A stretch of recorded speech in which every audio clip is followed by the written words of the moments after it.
Hey, this is Ray Santiago from Ash vs. Evil Dead, and you're listening to Guess What? You're Wrong.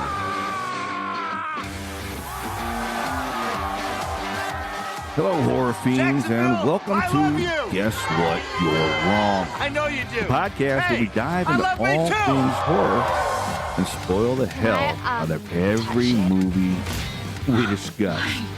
With me, Big D, as your host. Be prepared for a terrifyingly good time. From classic slasher flicks to contemporary horror masterpieces, we're going to explore the genre from every angle that we can and leave no stone unturned. Horror, prints, and shine. New conversations, same podcast.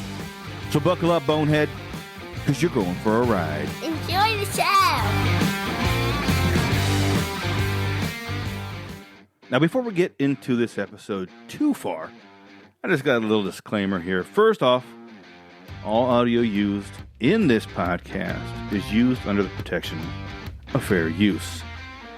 And as with all the movie reviews that I do here on Guess What? You're Wrong, we're going to spoil the hell out of every single thing we talk about. So, you have been warned.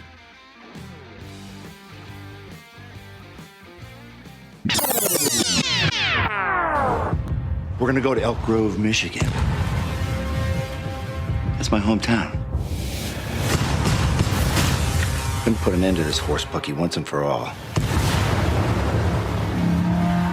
Whatever happened in this town seems to really haunt him. Ash, I had to summon you. Help me retrieve the book and send them back to hell. Oh, you need my help. Here's what I need.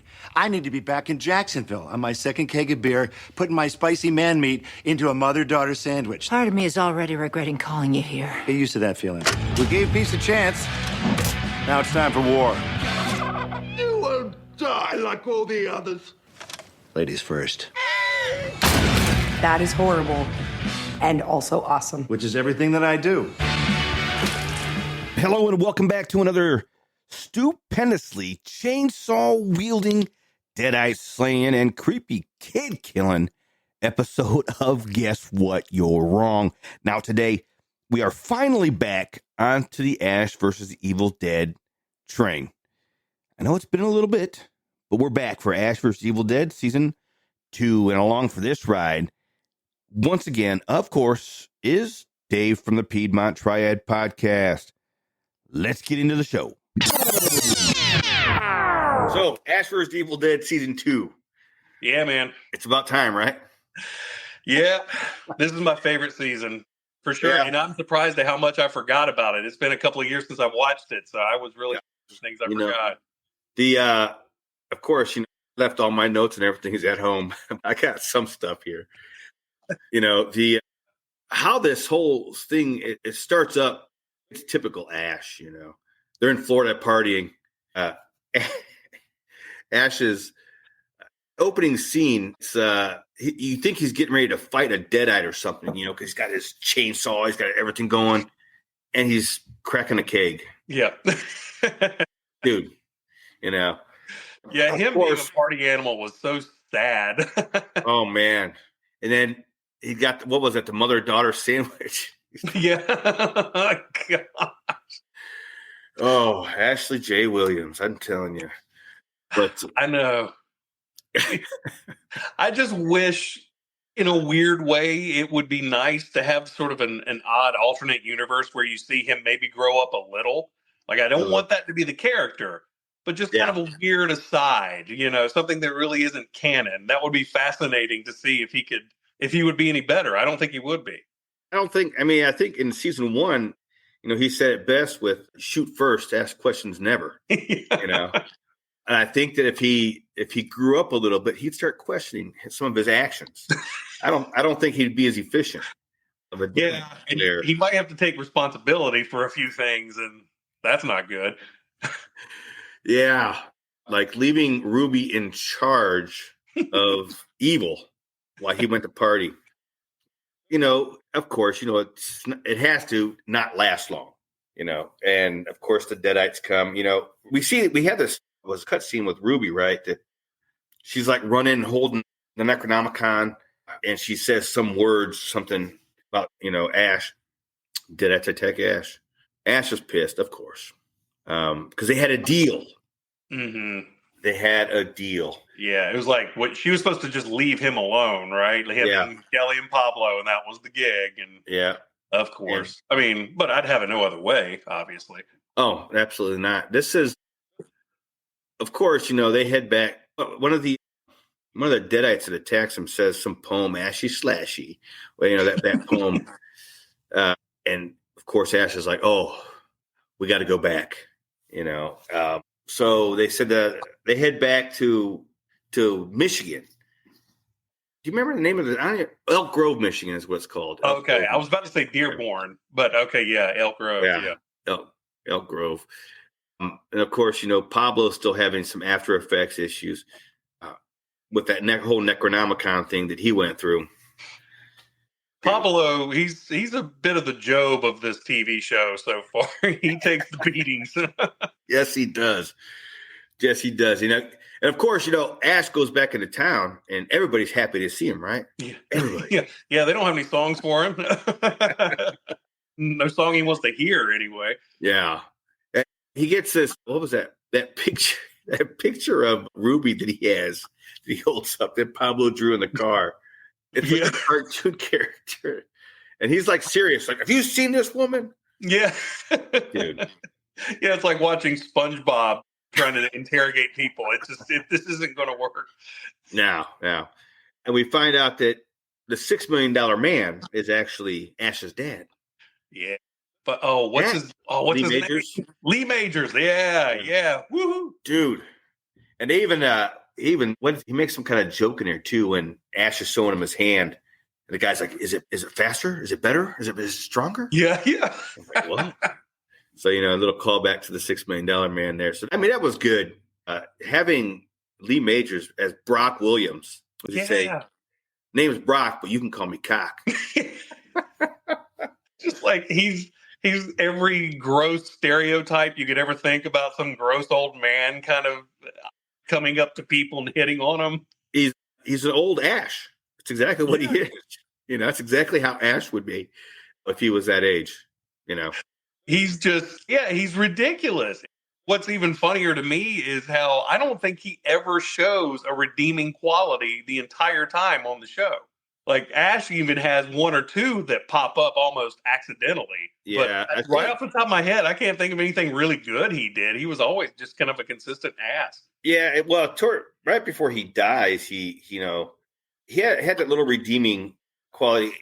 This is further on down, but I think this is when they're having that party because Ash lost the Necronomicon. Mm-hmm. Now we're skipping ahead past your favorite part. Right. Now, see, Ash lost the Necronomicon. Well, first they had to find the Necronomicon.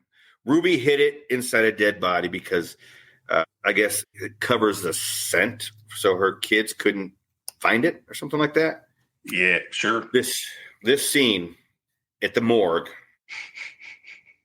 where Ash has to find the Necronomicon. He goes. How many bodies does he go through before he finds one where it's obvious that something's sticking out of it? It's like I would say a dozen, maybe. I mean, he has some carnage. And then next time look. Yeah. Because he gets to the one and it's definitely, you can see that there's a book outline or something on it. Like, dude, he gets the Necronomicon. But the Necronomicon has other plans. Yeah, it really does. It's and when he walks into that room and I saw the Prince Albert, that was funny enough. I was like, okay. It was that funny. I'm so excited about this scene. I couldn't help myself. I just knocked my phone down like an ass. All right. But, yeah, the fact that he just pops back. I mean, it's like, okay, Prince Albert is a funny gag. That's a hilarious sight gag. I'm totally fine with that. But man, when it becomes obvious what's about to happen, until it actually happens, I didn't believe they were going to do it. Yeah. And it went above and beyond my expectations. When he looks up and, not the butt. Yeah. And slow-mo. Yeah, and this intestinal parasite thing or whatever it was, because that's what comes out and grabs him and starts pulling him in. Successfully pulls him, with balls and Prince Albert hitting him in the face the whole time. Pulls him up in the body cavity. This scene, I'm telling you, this had been disgusting. I mean, I know they do. Ash does. Bruce Campbell does a lot of stuff. Mm-hmm. This scene here, though, man, it's the worst. I mean, it's the best and worst thing in the entire universe, as far as I'm concerned. Yeah, I mean, because him running around blasting things, and that Prince Albert is going back and forth. His head is in there. Yeah, like somebody designed this. They thought about a recipe for creating this. Like there was a lot that went into this insanity. This was somebody's idea. Yeah, is what it is. I mean, come on. But I had to pause it. When the first time I watched it, I had to pause it because it's one of the few times where you actually have tears coming down your face. Yeah. I'm not going to register anything for the next 10 minutes. I need a minute to gather myself. Yeah. Well, he does successfully get the Necronomicon. Kelly is out in the hallway waiting for him, and she has her old little run-in with the cop. What's the cop? Safety boy? I don't remember his name. But yeah, she knocks him out. Ash walks out. She says, "Why do you smell like shit?" Is that the part where she's like, or where he goes, you can never use the words ass or hole around me ever again. Oh my gosh. And that whole scene, but Ash gets the Necronomicon, leaves it in the car, and the car goes missing. Some kids, they steal the car. But this is also when they go up to Ash's room. What did I skip? Oh, the party. That's why. Because they're trying to get the book back, and Ash's big idea is we're just throw a huge party. If it's a huge party, they're gonna show up. And we see Ted Raimi. This is where Ted they have this drink called Pink Fuck. Yeah, real subtle. Yeah, it's like, I don't know. They give the ingredients, and then the final ingredient is ketamine. And of course, gonna be flying. They get Kelly to take a drink, and she's like, I don't feel nothing. I feel so good. But this is also the whole scene here where, because we were talking about Brock and his redeeming qualities. Brock goes into the bathroom with this girl. Well, they have Ash and Brock have their whole mechanical bull scene. Who can, and Brock is like, you got to make your butt cheeks hard, so hard you can, crack a wall on them or something like that. So Brock wins and takes this girl into the bathroom. It turns out this girl is a Deadite. And you can see it in Ash's face there. He's like, shit, do I want to go save her? Mm-hmm. Do I really want to do this? But he does. He saves him. And after that scene, Brock is like, wait a minute. You were telling the truth this whole time. You're a hero. That's that. At that point right there is, I think, when Brock redeemed himself momentarily. Because in the next few scenes here, he runs outside. No, my son's a hero. He's a hero. And he turns to Ash and says, there's something I got to tell you that may affect your life or something like that. And the Delta comes and runs him over. And there goes his head like a watermelon. Just, wow. And Ash trying very gently to put his brains back in his skull with his hand. He's scooping him back in there. It's just so beyond ridiculous. And of course, you get the little cliffhanger, but I was actually disappointed they killed off Lee Major so fast. I know. I loved the part when he took the girl back home and Ash is sitting in the car with Kelly and he goes, "Oh, damn it, not again." And Kelly her mouth falls open again. It's like, this is great. I really thought they could have used him a little bit longer. So that was my only complaint. Wanted Lee Majors to stick around. It had been a while. Yeah. I mean, he does make a couple of, appearances here and there with, ghostly visages. And I think even in the next season, he's in there because of the whole, because Ash opens up some, that's the next season.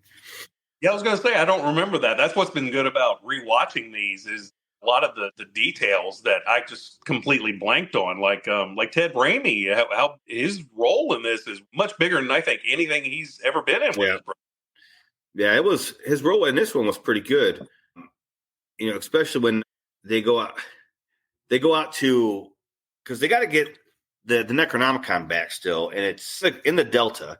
The Delta's possessed and has these kids that stole the Delta, kill some of them. One of them happens to be the daughter of the police officer, the sheriff, who is married to the girl that Ash used to fool around with when he was in high school. Linda, what was her name? I got it written down. I'm so bad with names, I can never remember. I have no idea. I got it here somewhere. Let me see. Linda Bates. You married Safety Boy. That's what it was. Yeah. So they have to go get the Delta. Ash get Chet. That's Ted Raimi's name is Chet. Chet. Yeah. So Ash has to talk Chet. Well, first he says, let's go to the titty bar or something like that to get Chet in the car. And he's like, well, we're not going there, blah, blah, blah. We're going to go get the Delta. And it's at the demo derby. I guess, is this originally where what does it say? They originally got the Delta there or something like that? Oh, I don't remember. Was that what was implied? I don't remember. Well, because Ash is trying to think. He's trying to think of where the Delta would be. And I know it says something. And it's like it goes to the same place where you found it or something like that. I think it implies that. I'm not sure. I must have missed that. I never caught that. Let's see. That's interesting. Trying to see if I have that in here. The notes. While this is all going on, we still have that whole issue with Pablo. He's got the Necronomicon that's coming through on his chest and his body everywhere. That writing from the Necronomicon. Mm-hmm. Yeah, cutting through is just. Ugh. It doesn't look comfortable. He looks very constipated. That he does. Then we have, of course, the Delta takes Pablo. Pablo gets impaled, but it's a dream. But still, he can't even sleep and get away from all of the abuse he has to suffer. Yeah, I know. He's taken kind of like the Ash role, Yeah, that's a good point. Yeah. Because Ash is cool. He's like Mr. Cool now. Well, he still gets his obviously gets sucked up an asshole. But, Pablo, for the most part, is taking a lot of the violent stuff from Ash. And he has the look of trauma. He's got that 1,000-yard stare quite often. Oh, yeah. Poor guy. Let me see here that, then Ash goes to battle with the Delta. And that whole scene in the where he's got his chainsaw hand and the Delta's driving around and doing the... Yeah. Very bull and matador type of scenario. But Ash finally stops the Delta with a chainsaw through the engine. Wow. Yeah, I was worried that they were going to do something and destroy the Delta. Since they had killed Dad already, I was a little nervous that they were going to start messing with some, the sacred cows. And I was like, no way. Don't destroy the Delta. So I was happy about that. I was happy he was able to put it down, but it's not all the way dead. Yeah, and this is when the trunk opens up. There's a fiery pit to hell. And they decide, hey, let's just throw the Necronomicon in there. Let's just do that. And we find out that is what was actually planned for, because we get Ball. What does Ash call him? Balls or something? Bills. Bills. Yeah. And we get in this first scene with Ball, you have that cop Margie. She's a bigger girl and she gets naked. And then we find out that Ball's wearing her skin. Yeah. Yeah, and he does that slow cut thing with his fingernails. Ugh. That's kind of creepy, dude. Yeah, that was a little more on the disturbing side. It was like get the feeling I was supposed to be laughing at that. Like, it felt gross and ugh. Yeah. This whole scene, I mean, they get to the police station, you know, Ash, everybody's there, and they found out that Ball is on the scene. Ruby's the one that tells them all about Ball. And this scene, I mean, I think this whole episode here where they have the jail really lets you know the kind of demon that Ball is. I mean, is there really a nice demon? I don't think so, but he's like an asshole demon, you know. He's an asshole demon. Yeah. He's just jumping skin and all this stuff. Yeah, but then we also find out like a weird pleasure from it, but it's almost like he's bored. Yeah. Yeah, I think that's sort of why he's a little more unsettling to me. Well, I guess the whole plan was, you know, Ruby released the kids at the end of the last season. Then she was supposed to bring Ball because I guess they're his kids as well. Mm-hmm. So they were supposed to be like, I guess, some big happy family. I don't know. But I'm not gonna lie, I do lose the plot from time to time because it gets a little thick for my taste. It bounces. It bounces around a lot, you know. And I know that. Oh, this is also we find out that Ruby is actually human now. She's not a ancient one where they called him before anymore. She's actually human, which kind of makes it a little bit more hot. She's human now. Like, oh, that means that same species that can be close to being in my league. So we find out, you know, the Necronomicon, as it's, you know, revealing itself on Pablo's body, Ruby's like, oh no, this is how we get rid of Ball. We have to read this, whatever's popping up on your skin, and that's how we get rid of him. It's just, again, like with Pablo, it's a wonder he can recover at any point during the show and still be silly and hitting on Kelly and whatnot. I mean, I think most of us would have tapped out on life at that point. Be like, oh, I'm dead. Kelly does tell him that he is her powerful vagina. Yeah. You know? So I mean, that's his new nickname, I guess, the powerful vagina in this episode or season 2. Dude, you know, after they get the Delta back and everything, they make it back to Ash's house, his dad's house, and then we have the scene. You know, Ball is gathering all the city townsfolk to go up against Ash. We have to go kill him. But then we go into this scene here, this whole scene with Cheryl, where Cheryl comes back. Well, before we get into that, actually, Ash hears something in Cheryl's room. And he goes down the hallway and opens up Cheryl's door, and Chet is in there. Yeah. With the picture and her clothes laid out and everything. He's like, oh, what?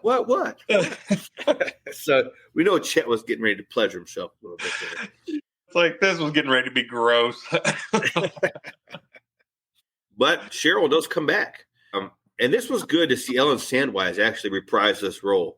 Yeah. Even though, you know, it wasn't for that long, it was good to see her. Yeah, it was fun because she still sort of sounded the same, and they managed to film it in a way that you could kind of sense her and Ash's old dynamic. Yeah. Like it felt natural. It didn't feel weird at all. So I got a kick out of that. I've always thought that Ellen Sandwise was attractive. Mm-hmm. And I think that she aged well. I'll say that. I think she did. And this part that she plays, you know, the whole battle, and Ash uses her to prove to the town, hey, I'm not lying. I'm not an asshole. I was telling the truth, you know, because Cheryl comes out and everybody's out there is like, wait, you're supposed to be dead. And, you know, Ash uses her to prove that, hey, Deadites do exist. And I'm the only guy that's going to save you from them, even though he's the one that brought them back in the first place. Getting stoned with a bar slut. Do it every time. Yeah, it will. But, you know, he successfully kills Cheryl again. Wow. And then actually the town actually sees Ash just kind of like a hero now. You know, it kind of like his dad did after his dad realized what was going on. And then we go to this next episode in the asylum. Mm-hmm.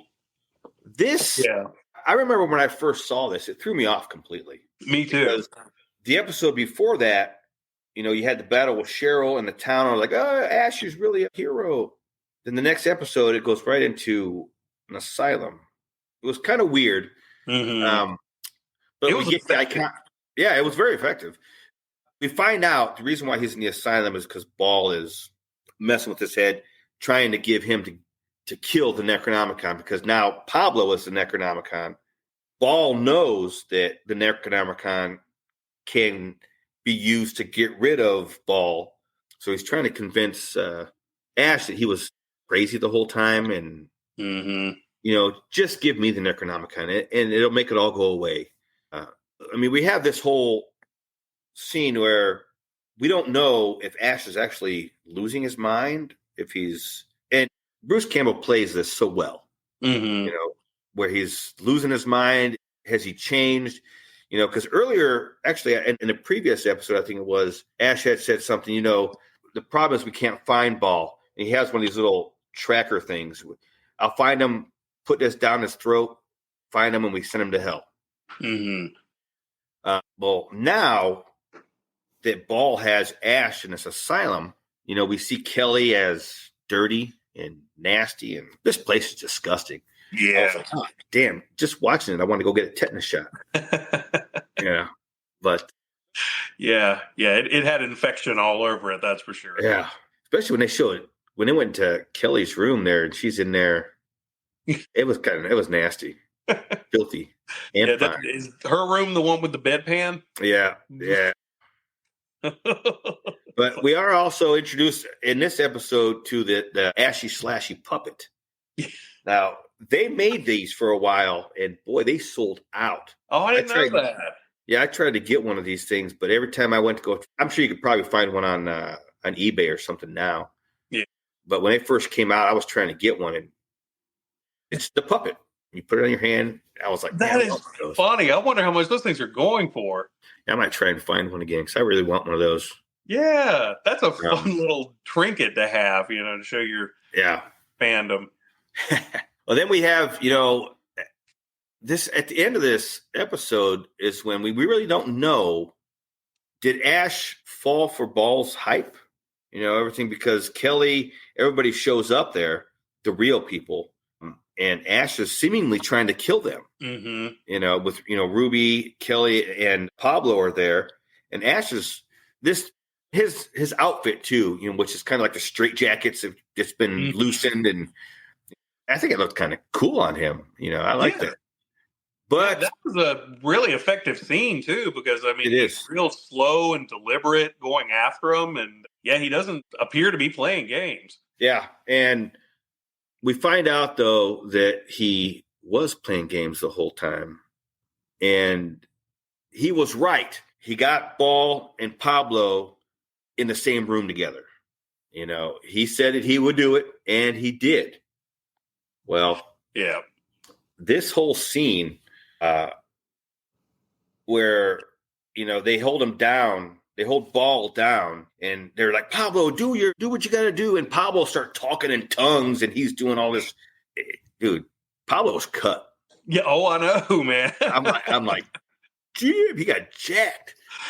Yeah, that hairdo and that mustache do not give that away, man. I'm telling you, he grabs Ball, sticks his thumbs in his eyes, and you see all the words and everything, the spells from the Necronomicon just pouring into Ball, and Ball's just freaking out, going crazy.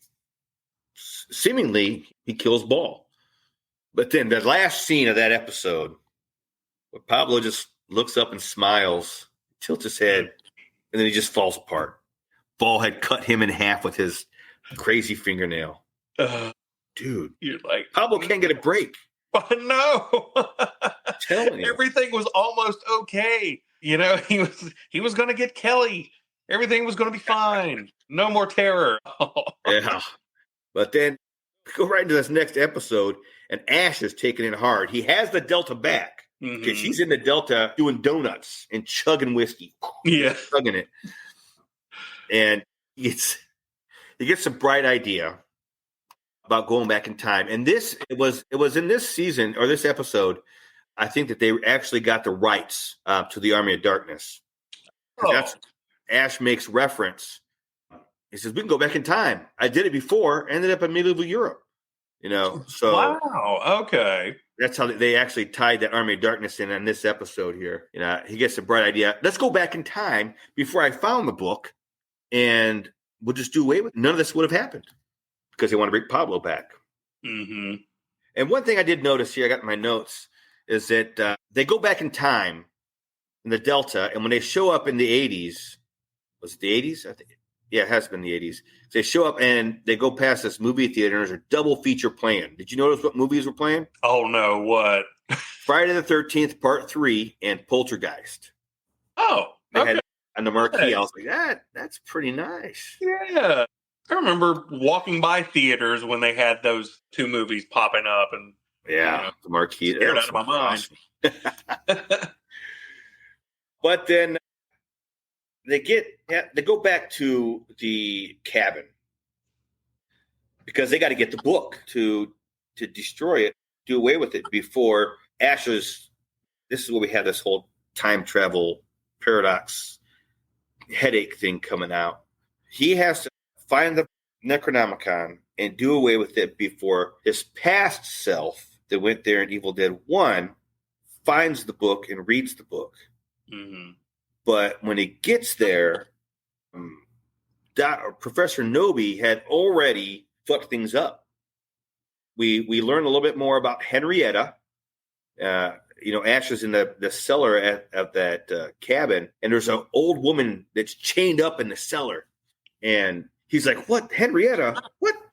and then Professor Nobi shows up with a nice little co-ed, a nice looking little co-ed girl.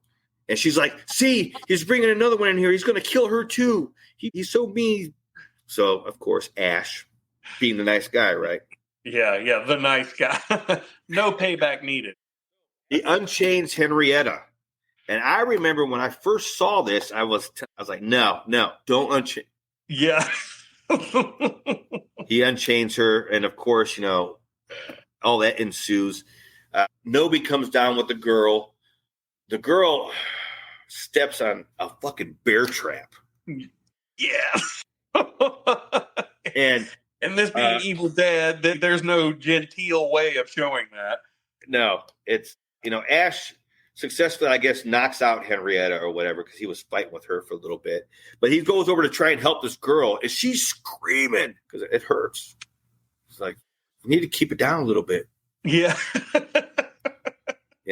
And then he gets his hand stuck in there or something like that, doesn't he? Because Henrietta grabs him and starts pulling him, and he's pulling it because his hand is stuck, and and that chick is let go. It's like his heart's in the right place. He's trying to be a good person. He's trying to, but Henrietta, this whole, and of course, it's Ted Raimi back in a rubber suit. Yeah, they had to do that. Yeah. Oh, yeah. Yeah. They tried to doll it up or anything. That would have been wrong. Oh, and it looks so good too. Even I remember in Evil Dead 2 when Henrietta's head elongates. It's kind of like one of those bad animations they used to do. Mm-hmm. And this one, it actually looks good. Yeah. And the whole fight. It's a great scene. The battle between that battle. I got here my notes too. Timey-wimey fight with Henrietta.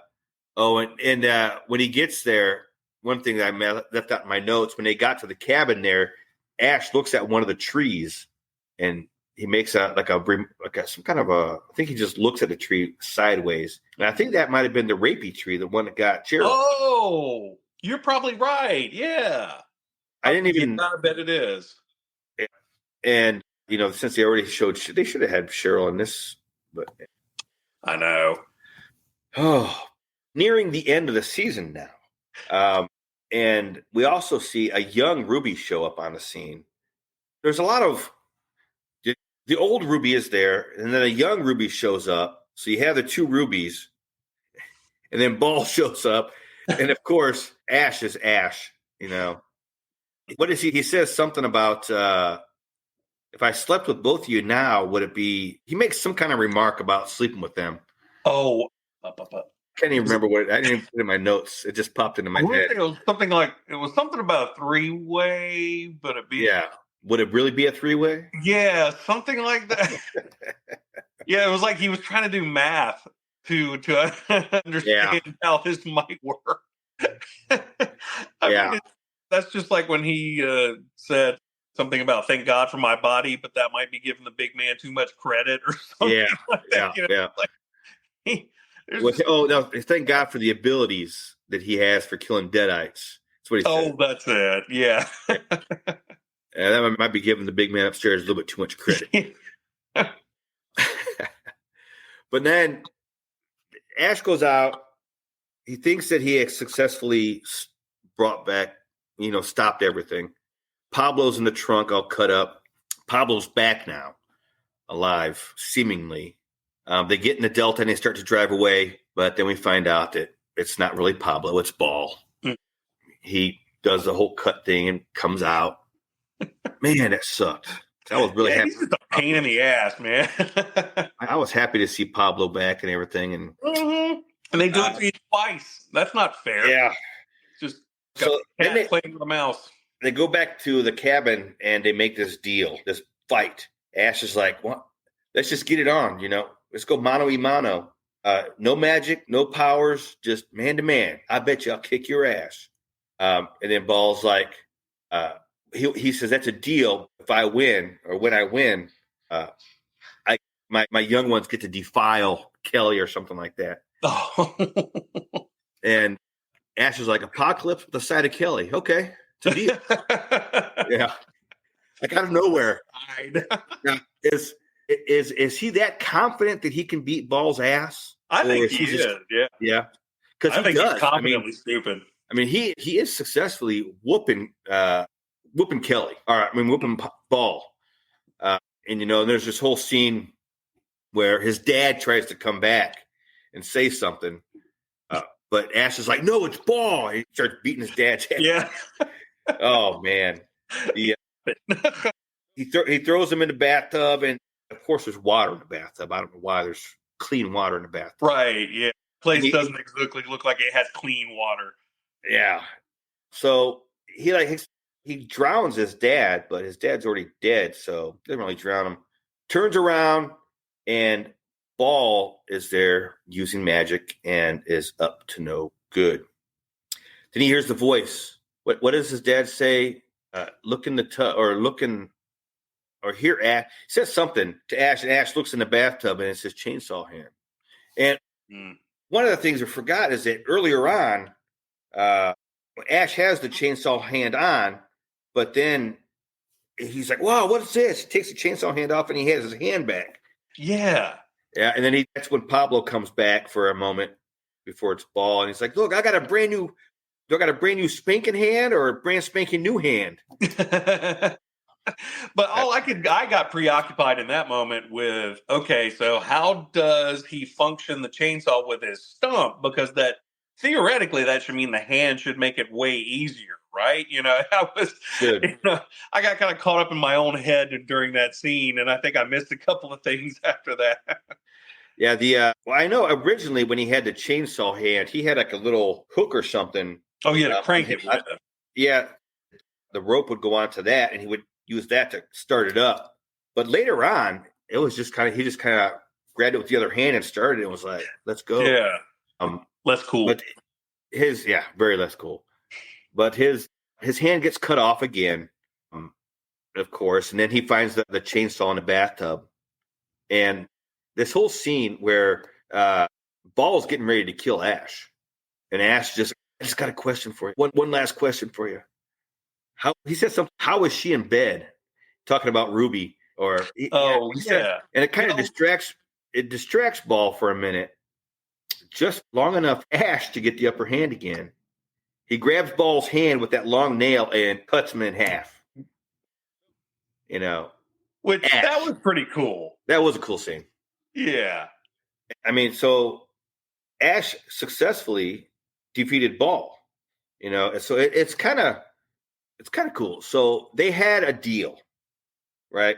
But Ruby had changed the. But maybe that's why his dad came back, because earlier on, when they're fighting, Ruby says she opens the Necronomicon and starts writing in it, and Kelly's like, "What are you doing?" She's like, "I'm changing the terms of the deal." So maybe that's when Ash's dad came back to give him a little hand, so to speak. Maybe that's what that was. You might be right. Yeah, it was about a month ago was when I finished watching this. Yeah. So I haven't fully revisited it since then. So I you're mentioning these things and it's kicking off these little memories. I'm remembering that too. Yeah. Yeah, you might be right because I remember her writing, but I'd forgotten what she said at that point. Yeah. And, Ash succeeds. I mean, he wins. Evil's supposed to get lost, get the fuck out. So supposedly Ash won because we get Pablo back, right? And then when they get back to the future, not the movie, but when they go back into the correct time they're supposed to be in, they have a big parade for Ash. There's a parade, they got ashy, slashy floats and all this stuff. And he's the hero of the town. So it's a little odd. I mean, it can't last long, right? Yeah, it's too perfect. It's Ash. Mm-hmm. But then we do see out in the crowd of people that Ruby is there as well. The young Ruby, right? Or is it the old Ruby that shows up? I think it's the young Ruby that showed up. No, I think it's the young one. Yeah. Yeah. Trying to keep an eye on Ash to see what's going on. And then the credits roll. That's the end of the season. But we do have an end credit scene on this final episode where somebody is digging or walking in the woods or digging somewhere, and hey, look what I found. And they pull a book up, and it's the Necronomicon. It's like, what? Come on, man. So we know that, there's going to be a season 3. So I guess they had to lead into it somehow. Yeah. Because Ash successfully thought that he had successfully defeated everything and thought that everything was supposed to be back to normal, which that's cutscene. I know we had discussed it before in some of the other Evil Dead movies that we, when we did like Evil Dead 2013, how the Necronomicon always pops up for somebody to find it. Yeah. And that's why these branches of, like Evil Dead Rise and Evil Dead 2013, how they're not like remakes, but they're expansions of the universe, because if you beat the Necronomicon, it's going to show up to somebody else. Yeah, it never goes away. No. It's more subdued. That damn book. Yeah, that was like hell when they found it. It was wrapped in barbed wire in 2013. Yeah. Oh, yeah. Trying to keep it away, but people find it and it has to do what it has to do, I guess. But this, of course, is going to lead us right into season 3, which we'll be covering hopefully next month, if all goes well. Yeah. Let's not get ahead of ourselves now. Yeah. We're gonna cover it at some point in the near future. But if anything goes like it has been the last couple of months, it may be another couple of months.